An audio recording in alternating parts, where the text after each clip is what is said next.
Okay, Coach, just looking at the fall 2013 season, kind of a wrap up here. Just talk a little bit about the overall outcome of the team this season. Sure. I think, one of the first things people look at is your record, and obviously that's not where we wanted it to be. But looking beyond that, and just looking at the progress that this group of girls made over the course of a season, to finish our season with some wins against teams that beat some of the teams we lost to shows, I think, that we weren't going to just throw in the towel because the numbers showed that maybe we shouldn't win this match.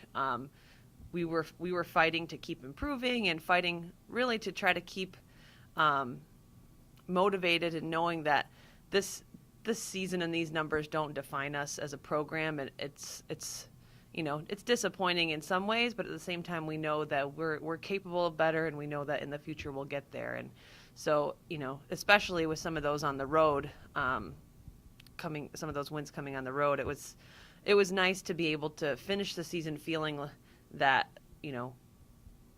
we had some positives and some highlights, and I'm proud of how we handled those situations, and I think it says a lot about our group. Okay, have some returners coming back. Namely one Isabella, a freshman, ranked number 15 in the regionals.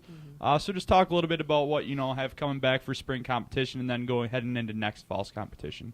Sure, we have obviously adding a player like Isabella to your lineup where it allows you to kind of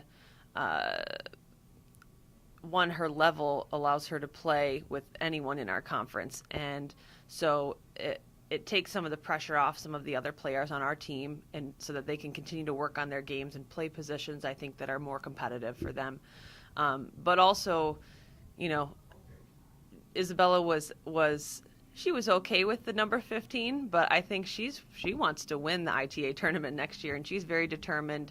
And I think having that level of competitiveness at the top of our lineup really is contagious, and everybody wants to keep improving, is excited about next year. For the spring, we won't be doing our typical spring trip to Florida as we normally do, due to some class commitments, but we are going to still take some road weekend matches and still try to keep ourselves, fine-tuned and work on some things that we know will help us in the future, and some of that will be team chemistry. And but it's also just, it's good to be playing in those competitions year-round and not just, take the season off. Okay, thanks, Coach. Yep, thank you.